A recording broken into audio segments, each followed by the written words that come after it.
Olá, olá. Desculpem. Hoje começava o estado de emergência climática, que na verdade pretende continuar a trazer para de cima esta enorme crise, que é a crise climática, que continua a empestar a nossa vida e que continuará também, porque é a nova realidade física do tempo em que nós vivemos. E eu hoje vou começar por falar aqui sobre as futuras gerações. As futuras gerações e as gerações atuais, há uma série de diferenciações que se criaram. Os millennials, a geração Z. Vou falar um bocadinho aqui sobre esta geração Z, que é basicamente descrita como a geração das pessoas que nasceram entre o final dos anos 90 até o início dos anos 2000. Estamos a falar de pessoas como o Rodrigo, a Maria, a Mariana, que acabaram de falar convosco, e muitas pessoas que têm participado nas greves climáticas e que se têm mobilizado nos últimos tempos para responder a isto. Estamos a falar de uma geração que vai acabar os seus liceus, provavelmente, na maior recessão económica de sempre. Estamos a falar de uma geração que nunca viveu fora do espectro da austeridade, que é o regime vigorante à escala global desde a última crise financeira, 2007, 2008. Estamos a falar de uma geração que vai acabar a idade de entrada normal no mercado de trabalho vai ser com uma situação de desemprego em massa parecida com a da Grande Depressão, e que descobriu algo que agora que também é novidade para todas as gerações vivas, que é o tempo da quarentena e do isolamento social. Estamos a falar das escolas fechadas para cerca de 1,5 mil milhões de crianças e jovens por todo o mundo. Isto é mais de 90% de toda a população estudantil. Sendo que, apesar de alguma romantização à volta das quarentenas, cerca de 50% destas pessoas não têm acesso à internet. Estamos a falar também de pessoas que dependem, como todas as gerações, de sistemas de saúde, alguns deles testados, alguns deles em colapso, alguns deles que nunca existiram, também não vale a pena romantizar sobre isso. E estamos a falar de uma geração que foi confrontada com a crise climática e que tem, como todas as outras gerações vivas, 10 anos para conseguir cortar 50% das emissões de gases com efeito de estufa à escala global. Mas isto é só um objetivo para evitar um cataclismo. Há poucos momentos históricos assim, e por isso mesmo também quer os millennials, que seriam a geração anterior a esta, quer a geração Z, é uma geração que se mostra muito mais disposta a pensar em alternativas ao capitalismo, porque nasceu e vive num momento de profunda agudização, nunca se beneficiou concretamente daqueles grandes anos dourados do capitalismo. Claro que esta geração tem classes, e há classes que estão, obviamente, em posições antagónicas umas às outras, mas estamos a falar do grosso da geração, portanto estamos a falar da geração que depende de trabalhar e cujos pais também trabalham para que essa geração viva e tenha rendimento. Por outro lado, há poucos momentos históricos assim, e esta geração terá de construir um novo mundo, queira ou não. E por isso, vocês ainda estão aqui na conversa, vocês também podem dizer qualquer coisa sobre isso. Eu acho que não é uma... Todas as gerações que estão vivas têm este momento e vivem neste momento, mas apanhámo-lo em momentos diferentes da nossa vida, não é? Eu ainda me lembro de um tempo em que as coisas pareciam que estavam todas a correr bem, não é? Eu lembro-me de viver em 1998 e de viver em 2000. Lembro-me do grande momento histórico do 11 de setembro, em 2001. Eu já era adulto, não há muito tempo, mas já era. E lembro-me ainda de muito tempo da minha vida antes da crise financeira de 2008. Eu já era trabalhador durante a crise financeira de 2008. E não sei se vocês querem dizer alguma coisa. Eu pensei também um bocadinho introduzir com este tema, porque porque estamos aqui 4 pessoas de gerações diferentes e vivemos momentos diferentes das nossas vidas. Eu já tenho crianças. Também, isso já nem sei qual é o nome da geração das minhas crianças. Provavelmente é a geração que já vai viver num mundo construído de outra maneira, para melhor ou para pior. Vocês querem dizer alguma coisa ou continuo aqui um monólogo do velho chato? É um bocado o que tu estavas a dizer, a nossa geração vai obrigatoriamente ter um papel numa mudança profunda e estrutural da sociedade, porque das duas uma, ou nós mudamos e somos um agente principal, ou vamos ser só um espectador no caos climático que nos vai levar a um colapso. Por isso, seja qual for a saída, vai haver uma mudança profunda na forma como nos organizamos como sociedade e nas estruturas mundiais. E eu acho que, aliás, eu sei que a minha geração não vai permitir que seja a segunda hipótese. Ótimo, ótimo. Rodrigo, também estás aí? Mariana? Pois, eu pegando um bocadinho no que tu dizes, a mim parece-me bastante óbvia a ânsia da parte da nossa geração em não deixar as coisas como estão, basicamente em encontrar alternativas a este sistema, porque nós não éramos adultos, nós éramos literalmente crianças. Pronto, eu tinha 8 anos e sou o mais velho daqui, tinha 8 anos quando bateu a primeira crise financeira. Era aterrador, foi uma coisa que notava-se, mesmo para uma criança, notava-se o quanto as coisas não estavam bem e o quanto as coisas não funcionavam assim. E eu acho que nós naturalmente acabámos por ganhar uma certa coragem geracional que raramente se viu ao longo da história, porque nós crescemos mesmo nesse ambiente de não ter hipóteses. A mim sempre me disseram qualquer alternativa para que eu fosse ia ser desempregado, ia ser precário, não tinha grandes hipóteses.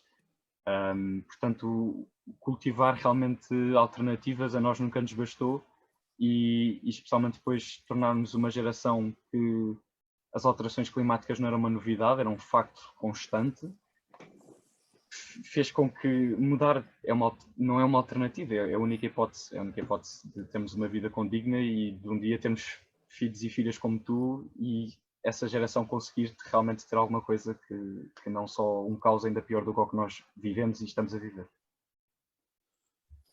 Mariana, podes dizer alguma coisa ou podes não dizer nada, está tudo bem. Eu concordo com tudo o que vocês disseram até agora. Eu sinceramente acho que a nossa geração é tão rica, tão revolucionária, porque nós já sentimos na pele efetivamente quais são os efeitos do capitalismo, quais são os efeitos das alterações climáticas. Nós temos a disposição das tecnologias nas nossas mãos para perceber quais é que serão os efeitos daqui a 10 anos, coisa que talvez há 30 anos a geração anterior não tinha. E enquanto tudo isto se passa, nós temos uma sociedade a dizer-nos: acabas o 12º ano, vais estudar, vais completar uma licenciatura, vais trabalhar, e nós temos o outro lado da moeda e pensamos: ok, nós vamos trabalhar, vamos estudar, e enquanto isso o mundo está a colapsar. E então nós deparamos com uma situação paradoxal e sentimos-nos na obrigação de efetivamente fazer alguma coisa, porque nós não vamos conseguir ter um com o outro a acontecer. Obrigado. Então, eu também só dizer uma coisa, que é vai Maria. Tu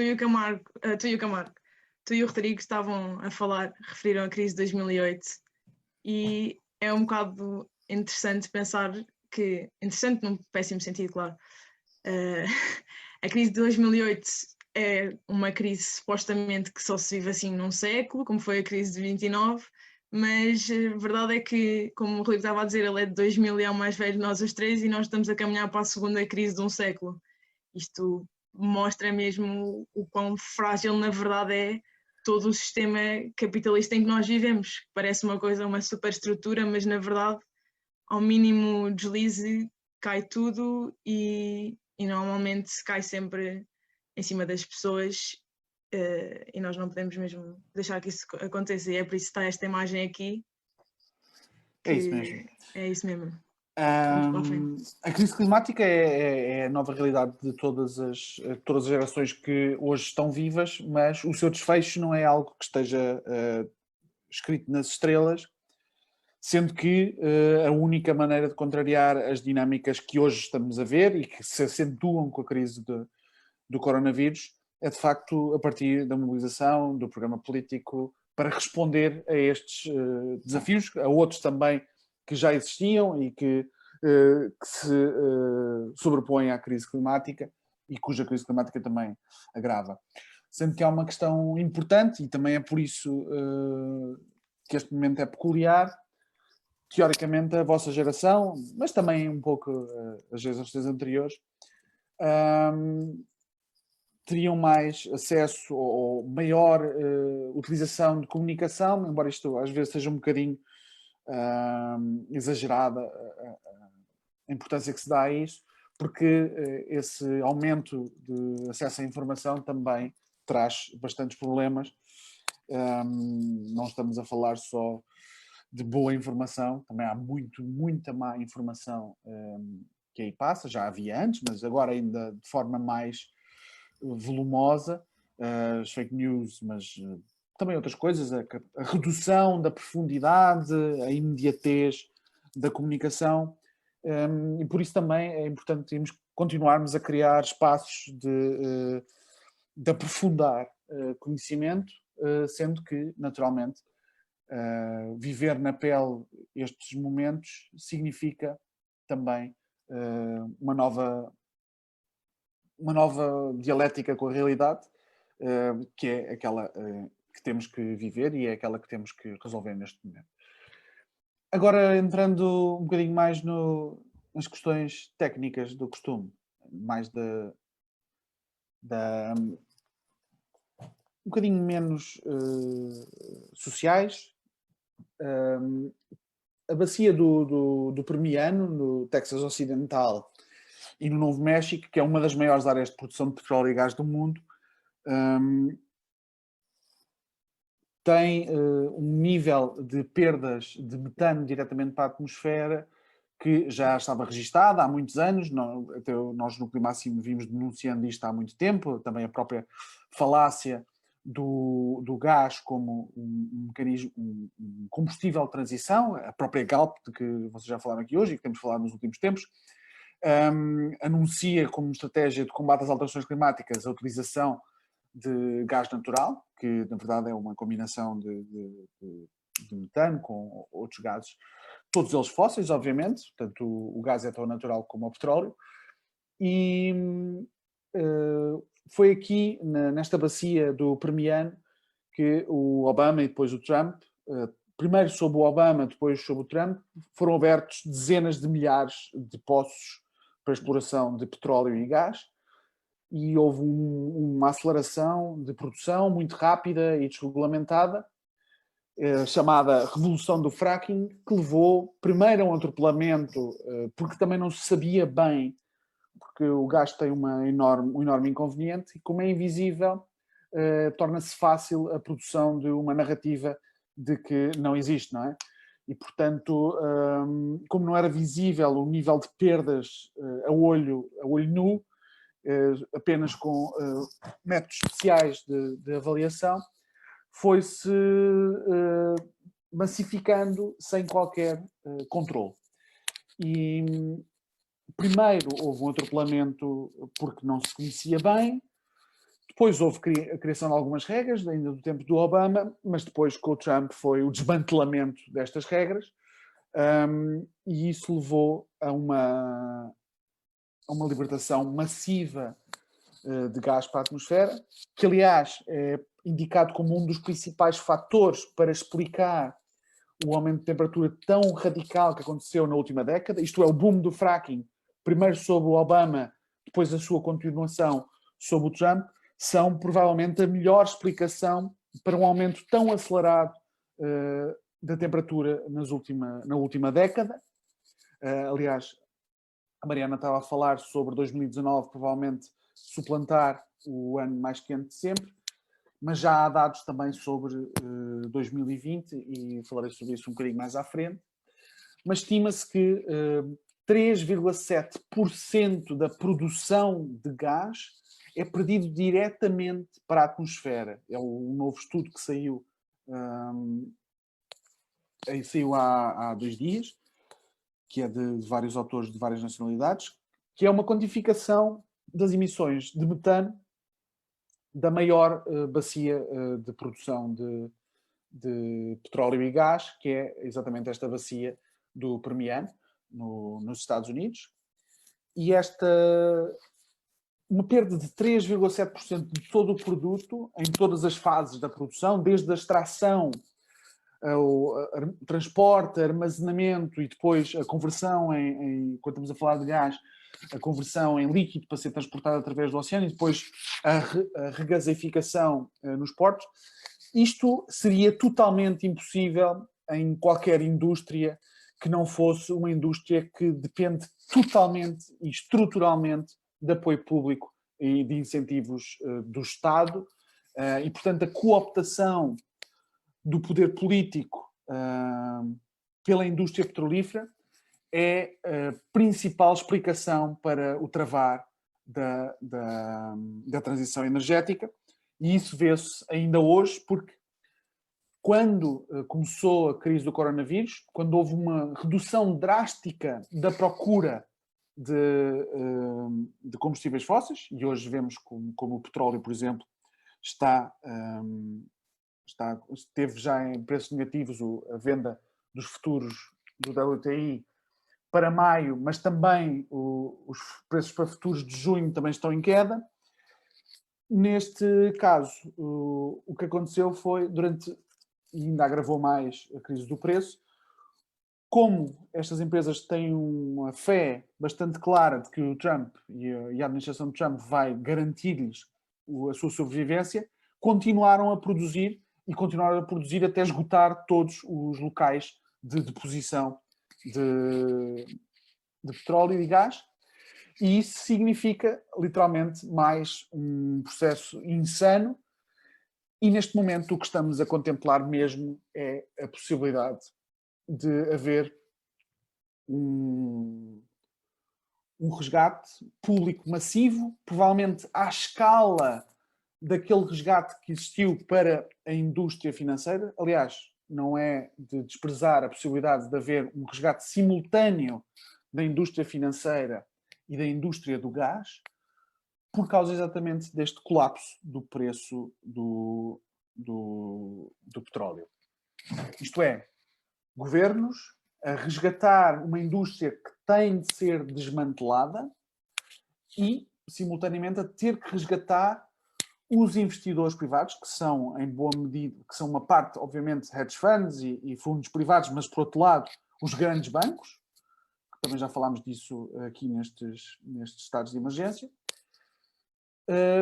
e resgatar estas duas indústrias em simultâneo enquanto há um colapso de saúde pública e enquanto a crise climática se vai agudizando. É um pouco o corolário da irracionalidade capitalista na qual vivemos. Se 2019 provavelmente vai haver aqui uma mudança entre 2016 e 2019. 2019 terá sido mais quente, está a haver um recálculo de alguns fatores. Saiu recentemente, ou saiu ontem, um primeiro cálculo com base apenas nas temperaturas que ocorreram até abril, a probabilidade de 2020 vir a ser o ano mais quente de sempre. O cálculo dessa probabilidade está neste momento no cerca de 75%, confirmando naturalmente que mesmo o corte massivo das emissões de gases com efeito de estufa associado ao coronavírus demorará naturalmente anos até poder até poder ter um impacto nas emissões. E isto é uma aprendizagem muito importante para nós. Isto é, adiar a ação climática até ao seu limite, mesmo que seja um limite obviamente teórico, de cortar 50% das emissões até 2030, significa deixar que continue esta escalada de aumento de temperatura, e o próprio sistema climático tem dinâmicas próprias que se podem desencadear independentemente da contínua emissão. Temos o facto do dióxido de carbono ficar em média entre 30 e 120 anos na atmosfera. O metano, por outro lado, e tivemos a falar dele antes, fica geralmente menos tempo, apesar de ter mais efeito de estufa, ter bastante mais efeito de estufa do que o dióxido de carbono, mas isso significa que não há tempo a perder. E se 2020 vai ter uma redução das emissões de gases com efeito de estufa, de certeza, é muito importante que 2020 seja, na verdade, o ano do pico do petróleo e que, a partir daí, a redução de emissões não seja por acasos, como ocorre com o coronavírus, mas sim por ação concreta. Isso significa, obviamente, desafiar. Vamos ter este ano eleições nos Estados Unidos, em que serão entre o Joe Biden e o Donald Trump, a não ser que haja alguma surpresa de última hora. Neste momento parece pouco plausível que assim seja. Uma vitória do Trump significará, naturalmente, a necessidade de uma radical modificação em termos de política externa. Os governos que, perante uma vitória de Donald Trump, continuem a aceitar a importação de petróleo e gás vindo dos Estados Unidos, e os Estados Unidos, em 2019, foram o maior produtor mundial de petróleo e gás, são governos totalmente coniventes com o colapso climático, são governos que estão diretamente a apostar no suicídio coletivo da humanidade. Por isso mesmo, ficamos hoje por aqui. Há outras notícias, a maior parte delas são más. A boa notícia é que nós não estamos a olhar para elas de forma neutra, passiva ou indiferente. Nós devemos olhar para elas como ferramentas para preparar a nossa ação coletiva, que será absolutamente determinante, que será aquilo que as gerações que estão hoje vivas, começamos por falar da geração Z, mas também as gerações mais velhas e, inclusivamente, aquelas mais novas que terão que se envolver porque é o contexto da sua vida. Essas gerações têm que se preparar para reverter a uma escala sem precedentes históricos aquilo que tem sido feito nas últimas décadas e provavelmente nos últimos séculos, que é olhar ou aceitar esta ideia ditada a partir de cima de que nós não temos relação nenhuma com o meio que nos rodeia e que somos independentes e, mais ainda, que a economia é uma coisa independente do ambiente e não um seu óbvio subsistema.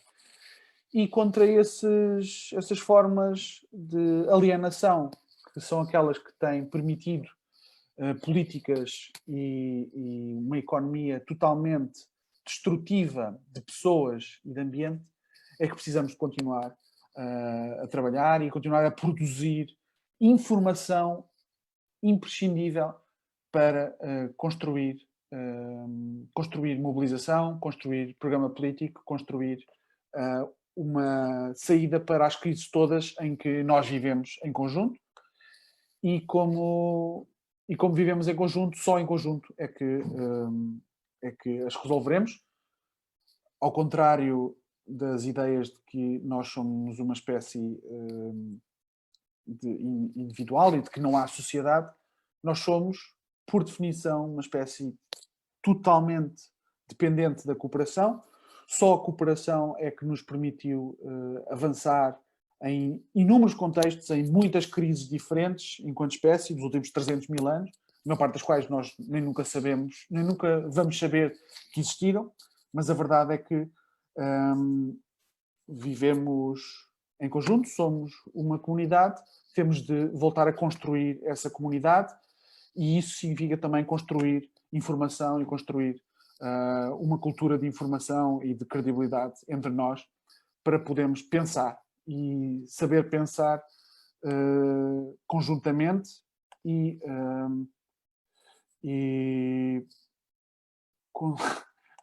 conseguimos pensar conjuntamente para construir conjuntamente a nossa saída, porque esta jaula não é indestrutível e nós precisamos rapidamente de começar a abrir essas portas e conjuntamente começar a construir as respostas.